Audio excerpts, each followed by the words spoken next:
হরে কৃষ্ণা। আজ দেখব দমদম অঞ্চলে নবনির্মিত ইস্কন মন্দিরটি।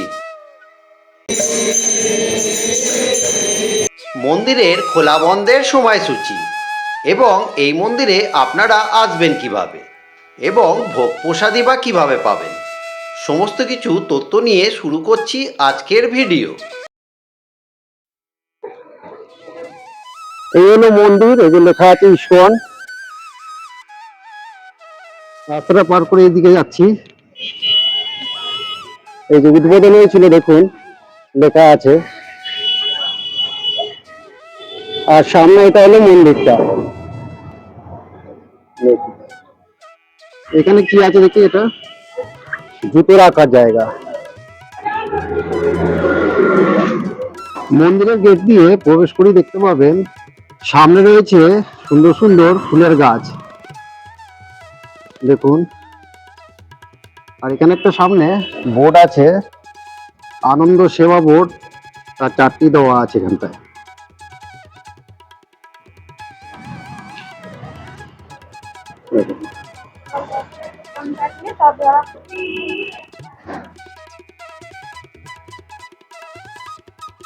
সামনে ওইটা দেখছেন, ওইটা হলো মন্দির। চলুন গিয়ে দেখি মন্দিরের সামনেটা।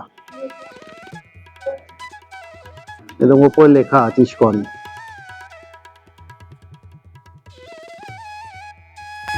মন্দিরের সামনের অংশটি খুব সুন্দর করে সুসজ্জিত এবং মন্দিরের ভেতর প্রবেশ করার জন্য দুপাশে রয়েছে দুটি প্রবেশদ্বার।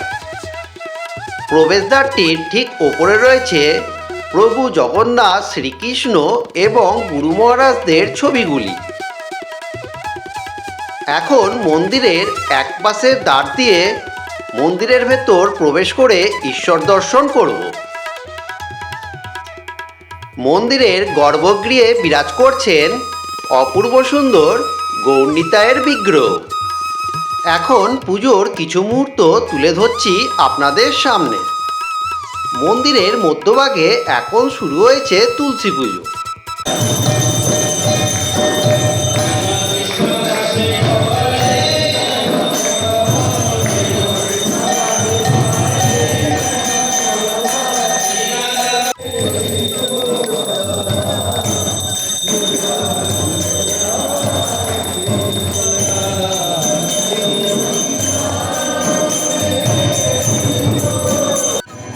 তুলসী পুজোকে কেন্দ্র করে সকল ভক্তগণ তুলসী গাছকে চারিদিকে প্রদক্ষিণ করছেন।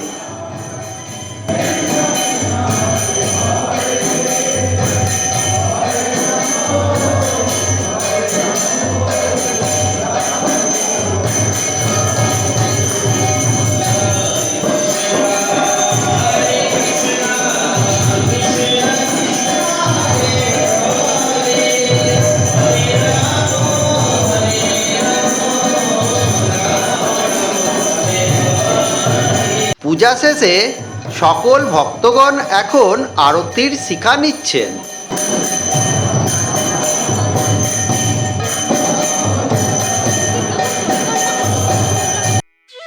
তুলসী পূজা শেষে এখন আপনারা দেখবেন মন্দিরের সন্ধ্যা আরতি।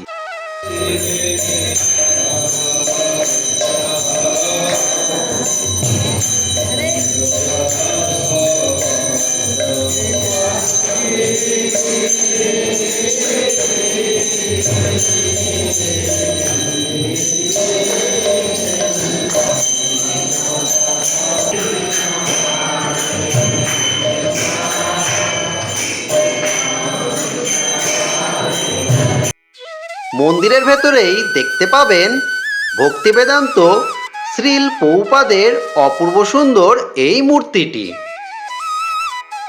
মন্দিরে সন্ধ্যা আরতির পর সকল ভক্তগণ এখন আরতির শিক্ষা নিচ্ছে।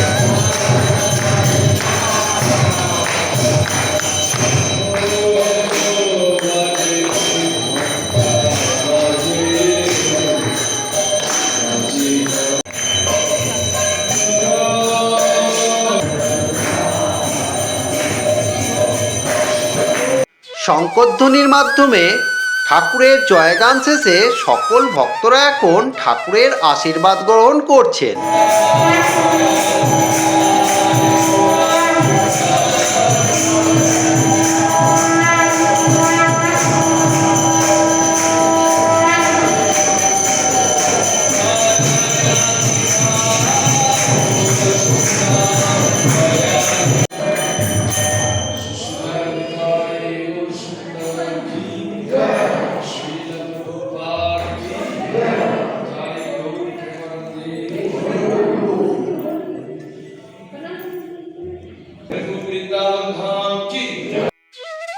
মন্দিরের ভেতরের দেওয়ালের ওপর দিকে লক্ষ্য করলে দেখতে পাবেন এখানে মহাপ্রভু এবং শ্রীকৃষ্ণের বিভিন্ন ঘটনাগুলি খুব সুন্দর করে তুলে ধরা হয়েছে।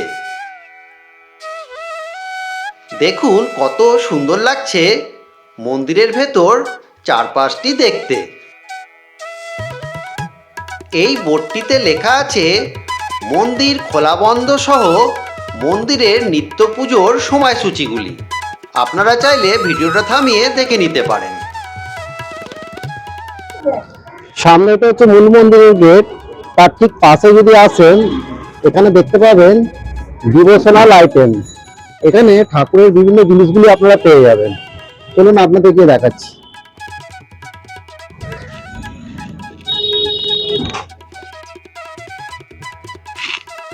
দেখুন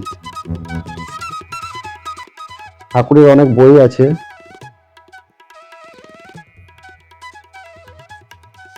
উপরে খুব সুন্দর সুন্দর ছবিগুলো আছে দেখুন।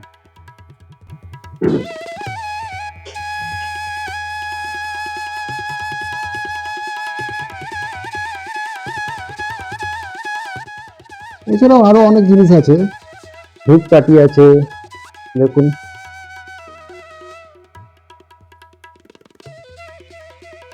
অনেক বই আছে, ব্যাগ, তুলসীর মালা, এবং তুলসীর মালা আছে।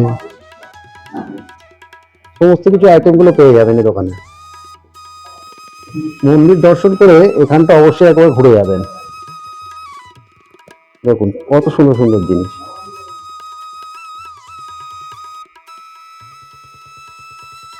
এই ডিভোশনাল কাউন্টারের পাশেই রয়েছে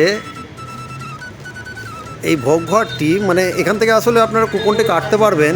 চলুন এটা ঘুরে দেখাচ্ছি আপনাদের। প্রতিদিন সকাল 10টার মধ্যে এসে ভোগের কুপনটি সংগ্রহ করতে হবে। আর যদি 10টার মধ্যে না আসতে পারেন তাহলে কিভাবে কুপন পাবেন সেটি বলে দিচ্ছি। আর যদি অনেক দূর থেকে আসেন এই ফোন নম্বরে যোগাযোগ করতে পারেন। ফোন নম্বরে বুক করে দেবেন। আচ্ছা, এসে কুপন কেটে আপনি নিয়ে নেবেন। এই ফোন নম্বরে বুক করে দিতে হবে। বুক করে নাম দিয়ে বুক করে দেবেন। হুম, এসে কুপন কেটে প্রসাদ নিয়ে নেবেন বা অনলাইনে পেমেন্ট পাঠিয়ে দেবেন। আচ্ছা আচ্ছা। তাছাড়া এখানে দেখতে অনেক জিনিস আছে, পেয়ে যাবেন। এবার বলে দিচ্ছি আপনারা এই মন্দিরে আসবেন কিভাবে। প্রথমে আপনারা দমদম স্টেশনে চলে আসবেন। 4-5 নম্বর প্ল্যাটফর্মের সামনে থেকে এই সিঁড়িটি ধরে নিচে নেমে আপনারা মেন রোডে চলে আসবেন।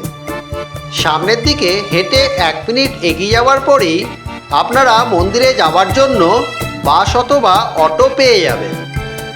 তবে আজ আমি যাব অটো করে। অটোতে যেতে সময় লাগবে 15 মিনিট মতন এবং অটো ভাড়া লাগবে জনপ্রতি 10 টাকা।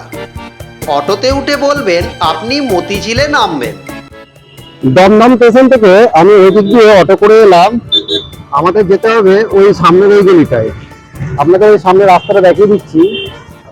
এখন রাস্তাটা পার করে রাস্তার ওপারে যাব। দেখুন রাস্তা পার করে আপনারা দেখতে পাবেন এই দেখুন মতিঝিল লেখা আছে এখানটায়। আর এই যে রাস্তাটা দেখছেন, এই রাস্তা দিয়ে ওই 2 মিনিটও লাগবে না, সামনে দেখা যাচ্ছে মন্দিরটা। চলুন গিয়ে মন্দিরে দেখাচ্ছি। দমদম স্টেশন থেকে ইস্কন মন্দিরে আপনারা কিভাবে আসবেন সমস্তটাই আপনাদের দেখিয়ে দিলাম। তবে আজকের ভিডিও আমি এখানেই শেষ করছি। ভিডিওটা দেখে যদি আপনাদের ভালো লেগে থাকে ভিডিওতে অবশ্যই একটা লাইক কমেন্ট করে পাশে থাকবেন। আর যারা প্রথমবার দেখছেন তারা চ্যানেলটাকে সাবস্ক্রাইব করে নেবেন, যাতে পরবর্তীকালে ভিডিও দেওয়ার সাথে সাথেই দেখতে পান।